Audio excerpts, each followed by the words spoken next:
Most entrepreneurs do not want to talk about this, but in today's podcast is what we're going to cover. We're going to look at anxiety, we're going to look at stress and potential even panic attacks.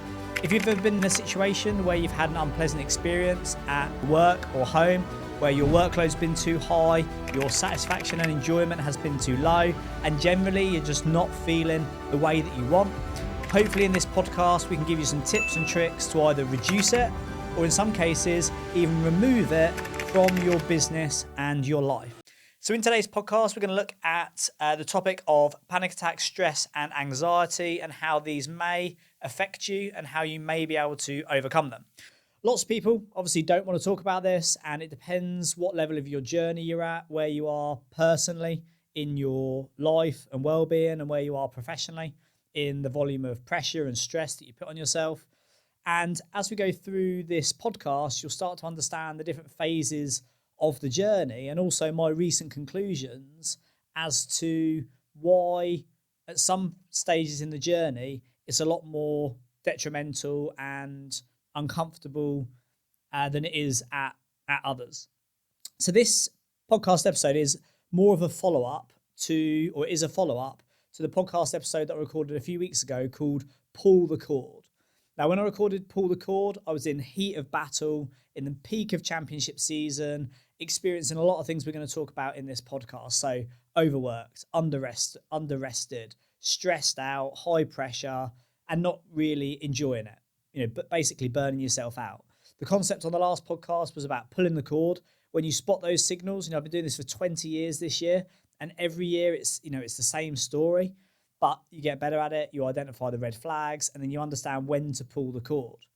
Now that I'm the other side of it, I've really started to reflect on that experience. It's happened every year to me for the last well over a decade, and it's now something that I don't want to do. I no longer want to put myself in that position. 5 years ago, I would have been more than happy to. 10 years ago, I would have loved to do it, but nowadays it's just not serving me. So we're going to look at why this is and how it comes together. So if we look at a couple of things to start off with. So we're going to look at anxiety, we're going to look at stress, we're going to look at potentially even panic attacks, because I know a lot of people have shared with me in private that that's something that they've had experiences of in the past, and for some reason they do seem to be increasingly common. And then I'm going to just share my experience, and this is all framed with the disclaimer that I'm not a dietitian, I'm not a psychologist, I'm not specialised in any of these fields academically, but as a practitioner, it's the way I've lived my life for the last 20 years, and I'm just sharing my experience of this. Quite ignorantly, I dismissed it and said, in my head, I'm thinking, pull yourself together, you must, just mind over matter, think positively, etc., etc. And quite sort of ignorantly, I just assumed it was a way to describe people's approach to being a bit stressed or a bit unhappy or having some challenges.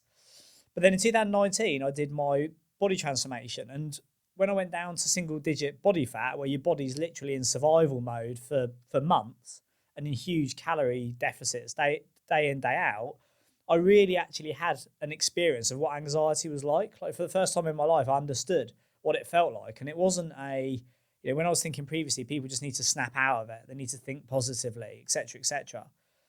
I actually realised that it's not. It's in the same way as being ill. If your leg was broken, you would need to put a cast on it. Or if you had a chest infection, you would need antibiotics. My experience with anxiety was like, it was a condition. It was something that I was feeling. It wasn't a way I was thinking. It was like, whatever it is, again, I don't profess to know all the science behind it, but whatever it was a deep, enrooted feeling of anxiety. You could feel it in your stomach.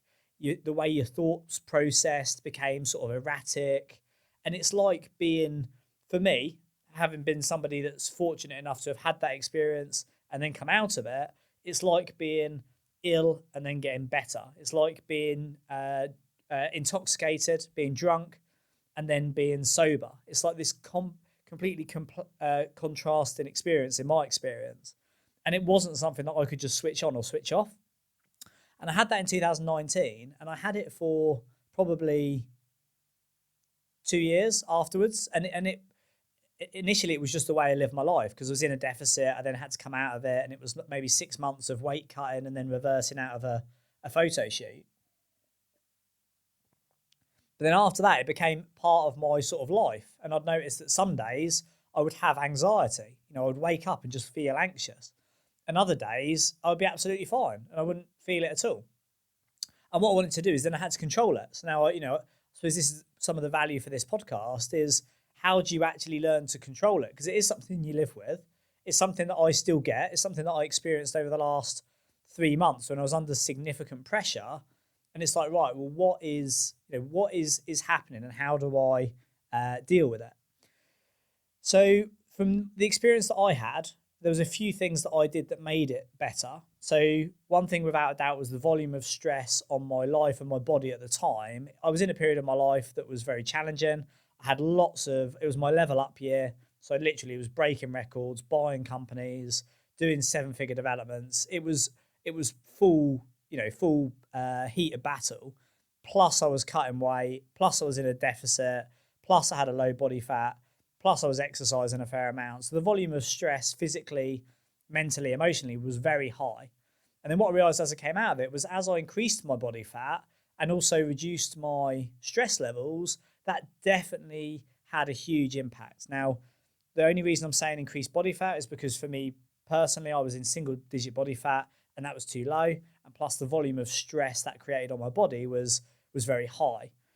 So the only reason that I would say in my case, in that scenario, increasing my body fat was the fact that it was just too low. My testosterone bottomed out, my libido bottomed out, my anxiety spiked, and it was just a significant correlation between increasing body fat, reducing stress, and managing anxiety. So that was important. And then if I think about how do I manage it like now, what I realise is when I'm in an experience of low stress, so if I was to say to you the last week or 10 days or 2 weeks, when my workload has literally fallen off a cliff, I've had deals completed, I've had projects completed, sales campaigns completed. Now that my workload has literally fallen off a cliff, I feel like I've gone from that being drunk to being sober, like literally that parallel of, wow, this is what it's like to feel good. This is what it's like not to feel stressed. This is what it's like to have good, clear, balanced mental health. And I'm like looking at the things that I've done in that. And the biggest one has been reducing my stress of workload. Like without a doubt, that has reduced my mental frantic panic thinking, being exhausted, increasing the balance. So not working. Again, if you listen to Pull the Cord, it's all very predictable. You get into championship season, you increase workload, it's great fun, and then you burn yourself out. You go into masochist mode, you're working at the weekends, you're getting up and starting work at 4 or 5 in the morning, you're waking up at 2 o'clock in the morning, feeling wide awake, ready to go. And without a doubt, and this might sound obvious, is reducing my stress levels. So reducing my work, reducing the volume of pressure, reducing the pure pressure and stress that comes from work. Also, I would say what I've got into recently, so I've been doing a weight cut now for 16 weeks. And I would say it's now, I've got what I was doing previously was going into extreme deficits. So I would be, and again, this is a false economy. When you're cutting weight, obviously the aim of the game is to be in a deficit. And if you say your target deficit is 500 calories a day, as a masochist, you go from slow lane, middle lane, fast lane, and then you want to go into masochist lane, all of a sudden your brain starts thinking bigger must be better. So I'm going to cut at 700 calories, 800 calories. Do you know what? It's lunchtime, I'm not hungry. Maybe I'll just skip lunch. And all of those things are a false economy. The aim of the game of hitting target is to hit target. It's not to go under, but it's also not to go over. It's to hit the target. And having that, I had a number of like burnouts, number of just couple of days ruined from under eating, gym sessions that were just absolute flops and became difficult, and basically just creating stress unnecessarily. And my weight cut now for the last 2 months, probably 6 to 8 weeks, has been bang on 500 calorie deficit, half a kilo a week. And genuinely, I've not even noticed I'm cutting weight. So, it's, again, success and failure are very predictable. It's doing things right, doing it painlessly, and not having to punish yourself. Exercise, I've started again recently. So my steps have been bang on, but my consistency of steps, I've gone back to wearing a Fitbit actually. I just realised I haven't got my Rolex on today. I've gone back to wearing a Fitbit because I stopped wearing a Fitbit about a year ago. Just because it broke. And for any of you that are into steps, you'll know that as soon as you take your Fitbit off, the discipline to actually do it is significantly lower. Which sounds, yeah, but it's just the case. It's just how the game works. Getting back into my steps, then also adding cardio into my training. So I'm at the point now where I'm down about 7 kilos, and I'm probably heading into like last 3 to 5 kilos. And then I'm adding in cardio, which I really, really enjoying. Real good feel-good factor. 20 minutes on the bike, get a real good sweat going, then go out and get my steps. Workout, cycle, steps, just been an absolute game changer. It's not, again, success and failure very predictable. Getting these things in as a non-negotiable, so steps, diet is like eating the right things, because eating bad food, again, this sounds so obvious, but it's so true for anxiety, stress levels, is eating the right foods, but also eating the right foods at the right time. So not starving yourself till 2 p.m. and then stuffing your face in the afternoon. It's like, for me, actually making sure, so a lot of the time I'll be like this morning, I was running late, didn't have time to make my breakfast before I got picked up to come to the studio. But then rather than not have breakfast, I stopped on the way and got some oats, some ready-made oats from the garage, because I know that if I eat, my body will feel settled. It won't create stress. It will reduce the anxiety. So eating the right food, but also eating it at the right time is a key thing.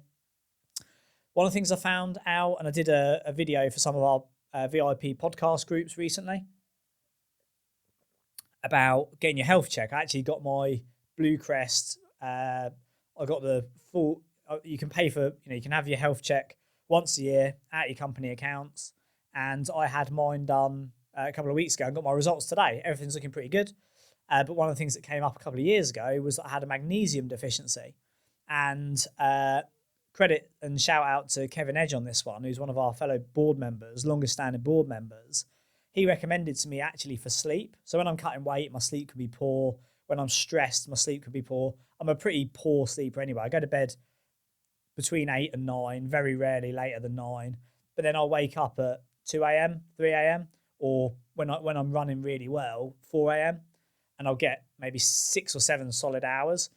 But when I'm in the heat of battle or I'm cutting weight, I can easily wake up at 2 a.m, be wide awake, and that not be good. And Kevin Edge recommended to me magnesium. He said, "Have you ever taken magnesium for sleep?" I said, "No." And he recommended magnesium. Again, you need to read about these things, check that they're right for you. I did that. I spoke to my nutritionist. I spoke to my health. With Blue Crest, you get a dedicated person who manages your health levels, or you might use MediChecks. I used to use MediChecks through Vitality, and checking with them, is this something that's suitable for me? How should I take it, etc. And the first thing I took was magnesium citrate, and I literally, hand on heart, took it, woke up the next day and just felt like a new man. And I couldn't believe that it was so powerful. And I kept using it for a while, but then I found it sort of lost its edge. And then somebody said to me, you need to cycle it. So if you have 6 weeks on, you have 6 weeks off, or 6 months on, 6 months off, or 1 day on, 1 day off, and you cycle it, because it has a your body builds up a tolerance or whatever it is. Again, I don't know the specifics, but somebody told me that, and that was definitely the case for me. I was noticing it would become less effective, but when it worked, it was very effective. Then I had a health check and realised I actually had a magnesium deficiency. And for those of you that understand about magnesium, so a couple of things. One is magnesium deficiency is very high, basically due to diet. Like, one of the reasons is we farmed the land in a lot of places so heavily, the nutrient level's so low, and magnesium is one of those key things that comes from, I understand, like root vegetables, things that are grown in the ground. And with that being low, our diets are low, so it creates a deficiency. And also, I read a study years ago which said that magnesium deficiency is one of the most incorrectly diagnosed causes of anxiety, depression, mental health issue. And in my experience, definitely, when magnesium levels are not where they need to be, my brain gets very active, and it's something that does trigger my anxiety. It stops it from being managed well. And uh, what I did about a year ago is I started taking something called Triple Complex, which is basically, again, you need to go and speak to a dietitian, your nutritionist, whoever you want to use. And this triple complex has got 3 different types of magnesium in, and you don't have to cycle it. And I've taken that every night before bed. So I take 2 vitamin D tablets, 3 triple complex tablets just before I go to bed. So eat my dinner before I go to bed, take those, and without a doubt, if I take them consistently, and I've actually bought the big bags now in case they ever stop selling it. It's like when I take that consistently and get my sleep, take it consistently and go to bed at the right time, my sleep is absolutely bang on, and I just wake up feeling calm and feeling relaxed. And there has been a few times in the last year where I've maybe left it at home or run out, and I've allowed myself actually the opportunity to test what it's like without it. And I noticed that over a period of 3 days, 4 days, I can physically feel my magnesium levels coming down and my brain getting active, me feeling a bit frantic, definitely the sort of early signs of that feeling of anxiety. And for me, that was, a medically diagnosed, magnesium deficiency.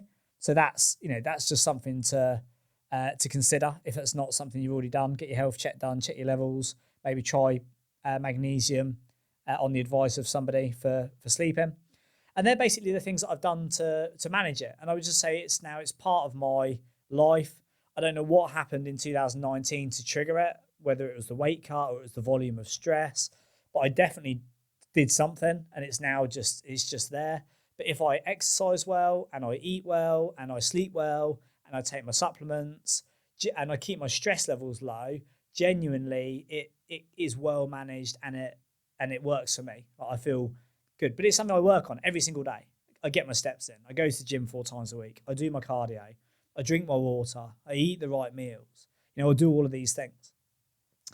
So sort of looping that back around and then going back to what we talked about in the last podcast of pulling the cord, it's like, so one of the things I've talked about previously is, and you would have heard this in recent interviews, 6 rounds with Josh, 6 rounds with Akash, some of my own sort of solo podcasts, talk about this fact of like, I don't know why I don't enjoy it so much anymore. Like the last few years, Josh said, that all 7 years that he's known me, which may well be true, is I put myself in these extreme situations during championship season, but really don't like it. I don't enjoy the process. And now I've come out the other end. Like I'm absolutely chuffed with our results this year. We've broken every record. It looks like we're going to have the biggest and most profitable year across the companies to date, which is obviously a fantastic thing. But to achieve that, it cost me probably 12 to 14 weeks of being really, I don't want to say unhappy, but like stressed, anxious, under pressure, uncomfortable. And obviously, I say you've got to have that, if you want to break records and run marathons, you've got to be uncomfortable. You've got to push yourself. But now I've come out the other side and I'm reflecting on it. I'm really starting to understand so next year, this is, if you take Property Entrepreneur as an example, that's 10 years, or PPN UK is 10 years last year, I think. Property Entrepreneur, 10 years this year. 10 years, it's like, I don't want to carry on repeating that same cycle. So it's a real clear point of what am I doing, what's next? And it's like reviewing on what it is. And every year for the last, Josh says 7 years, which is probably not a huge exaggeration. I would say definitely the last 3 to 5 years, I've really not enjoyed it. It's been really stressful. I just don't want to do it again. But then I forget, I go back to living the dream like now, carpe diem, workload manageable, stuff that I enjoy. But before I know it, I'll be into March, into championship season again with deals, summer season, marketing campaigns, social media. And it's like all of those things. And again, I would say I didn't talk about that with previous, but with the managing of stress levels, is I'm back now to like not using my phone before 10, not going on any phone after 6 p.m. and just having a lot less engagement with my phone, WhatsApp, social media.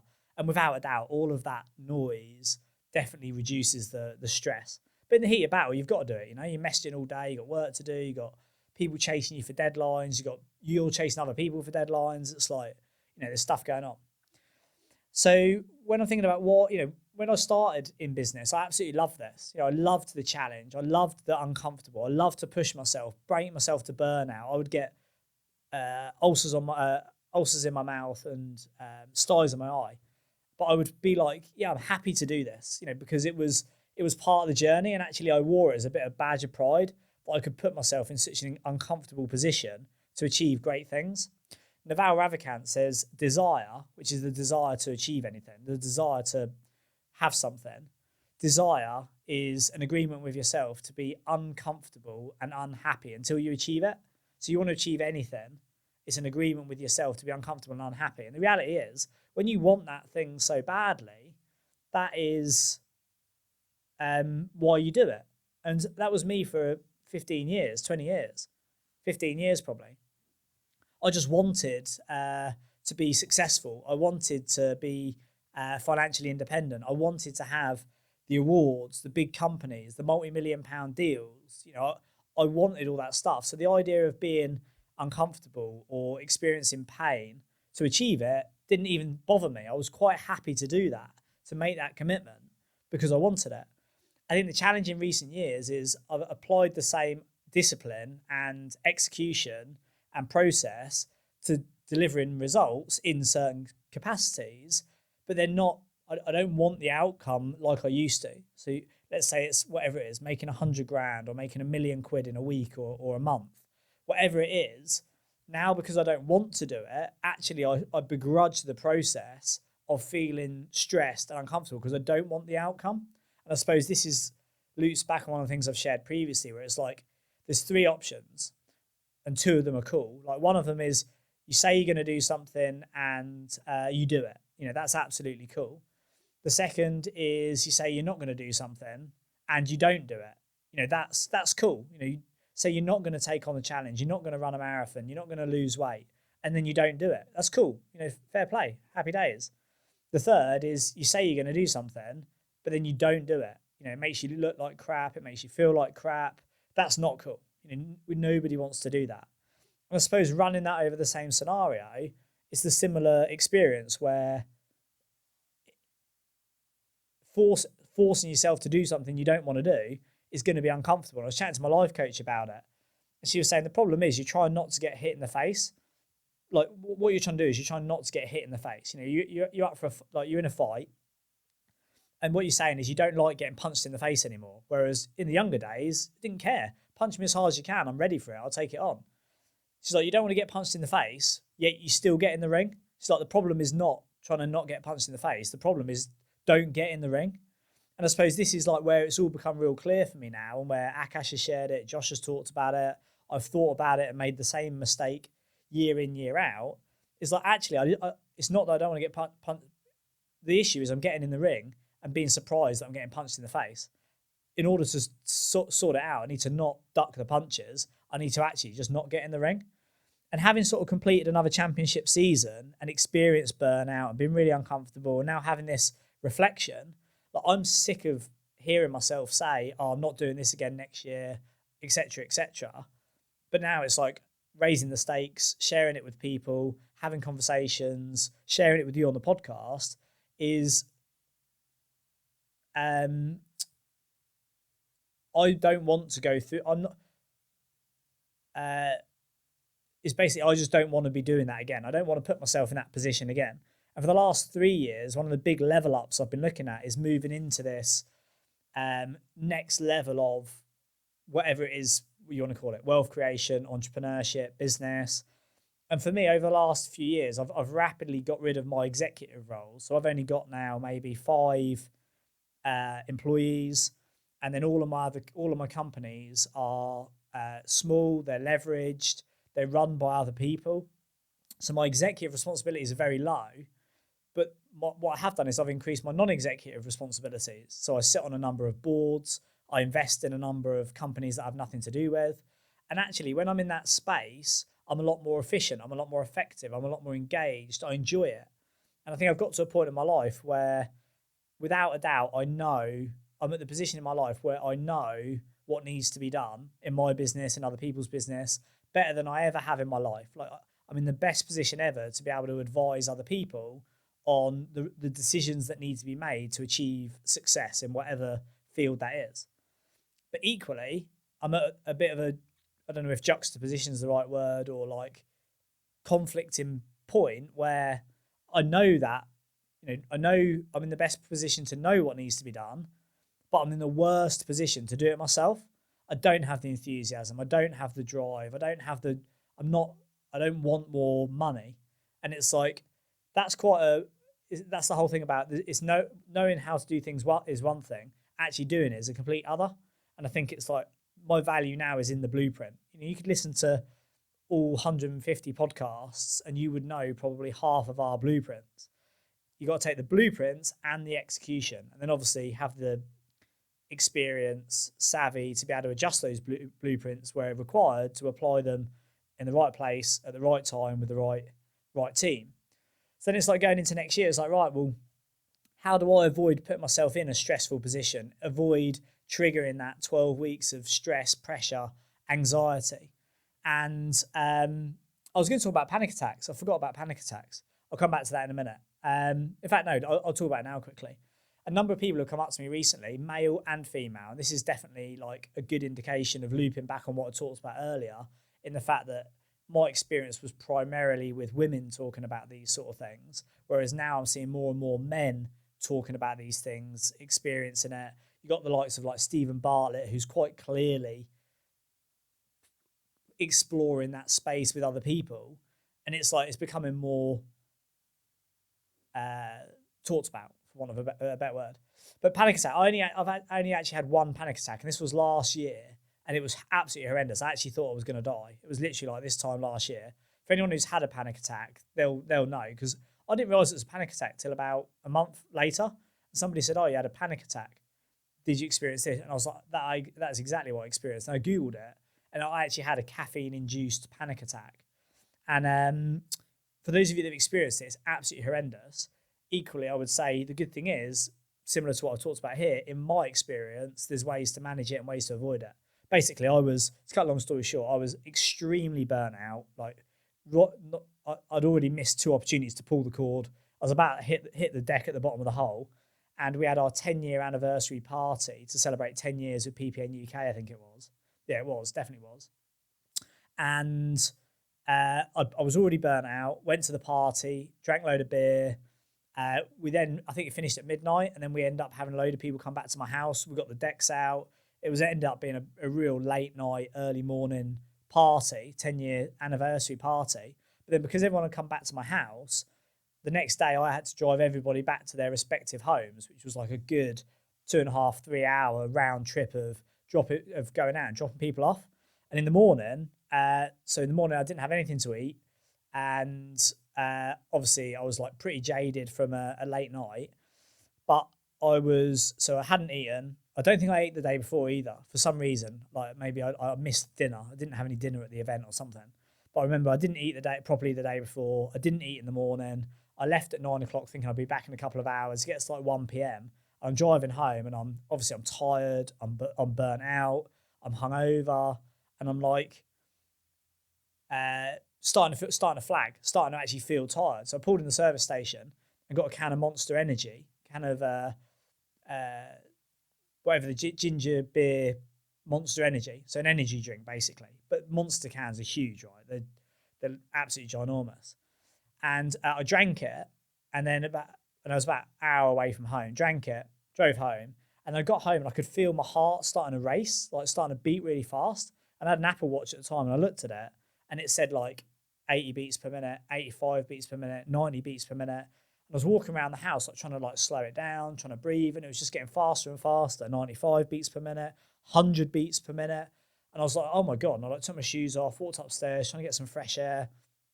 And it just went up and up and up, 110, 120, 130, 140, and it tapped out 168 beats per minute, and it stayed there. And I was like, I actually feel like I'm having a heart attack. I'm going to have a heart attack. And I genuinely felt like I was going to have a heart attack, or I was having a heart attack. And I just went white. My heart was just absolutely racing. It was just staying at 180. And then called 111 and said, look, like I'm having whatever, heart palpitations, I feel dizzy, etc., etc. And this went, and then they said, yeah, you should be okay. Just lay down, have some water. Have you had anything to eat? No, I've not had anything to eat. Have something to eat. I can't remember what I ate. Have something to eat. And then they said if it doesn't disappear within the hour, like then call us back or call an ambulance. But then gradually, after about 45 minutes, an hour, it went down. And obviously, I sort of knew the things that happened and then triggered it. And I thought I'm burnt out, stressed. But actually, what mine was a caffeine-induced panic attack. Because I had that, well, this is what I believe it to be. Somebody shared it with me, and I read it, and it just sounded exactly like what happened. Tired, burnt out, stressed, not eaten, and then drank however many milligrams of caffeine there are in one of those drinks.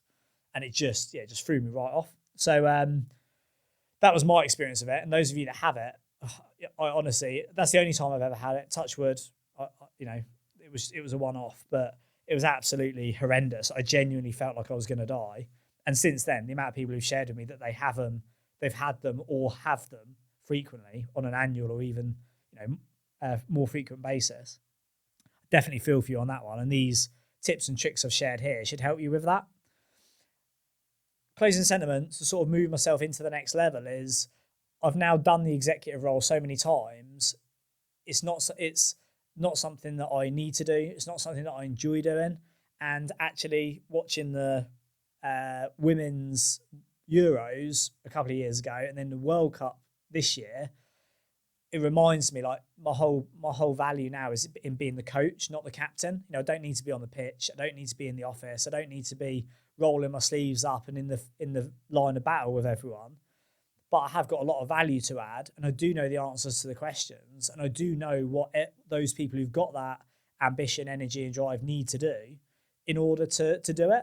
And my next sort of role that I'm exploring for next year is potentially moving into more of a chairman role. So bring in the companies that I have still got, really level up those leadership teams into, they're already in senior management roles, but into director roles. So I have no executive director responsibilities anymore and can really operate at the new level. And at a chairman level, that really is where I can add 7 and 8 figure value in seconds rather than hours. And I get a huge amount of enjoyment thinking about things, like studying things, working through problems, and then seeing people who have got the energy, the enthusiasm, the drive, go out and execute it. So that's my sort of next step to try and avoid putting myself back in that situation. And I think if you've experienced the things we've talked about today, whether it's stress or anxiety or panic attacks, or more fundamentally, it's just parts of your business you really don't enjoy, or stuff that you've done for 10 years and you used to love it, but now you actually hate it, you don't want to spend another year going through that cycle, starting to understand why is that? Is it because you used to want the outcome, so you would happily sacrifice the effort to get there? And if it is, then how can you adjust it? How can you change it? What can you do to level it up? To take it to the next step. So how you got value from that? That's a follow-up from Pull the Cord. It's just a very freestyled, transparent, frank review of my experience. And I genuinely feel like, having now had my work fall off a cliff and completed all the things I set out to, obviously I'm chuffed with the results, really happy, but it's more of a sense of relief than it is reward. I'm not like, wow, we've done this. I'm more like relieved that it's over. And just now I actually feel like I've got my life back and it's balanced and I feel good. Like literally, I messaged a couple of mates on Saturday, I think it was. I got up in the morning, I went to the gym I was trained 8 till 9, 20 minutes on the bike, 12,000 steps, got back and had breakfast. And I literally felt like I was loving my life. For those of you that aren't loving your life right now, how do we get more of that experience? And I suspect it's probably from exposing ourselves to less of the things we've talked about in this podcast that create those challenges. So hope you enjoyed that, whether you're stressed, burnout, panic attacks, unpleasant work, not enjoying what you're doing. Success and failure are very predictable. Take time to reflect, get highly strategic. Luckily, we've got autumn coming up, October, November, December, to dig deep and go through this and make sure that 2024 is going to be another best year on record, and ideally not find ourselves in the failure loop, which Ray Dalio talks about, where we're doing the same thing again and again, but expecting different results. I hope you've enjoyed that. If there's somebody that you think would benefit from it, somebody that shares their challenges with you, mindset-wise, energy-wise, stress, anxiety, feel free to forward the episode. Otherwise, that's been another episode of the Blueprint podcast, and I look forward to catching you on the next one.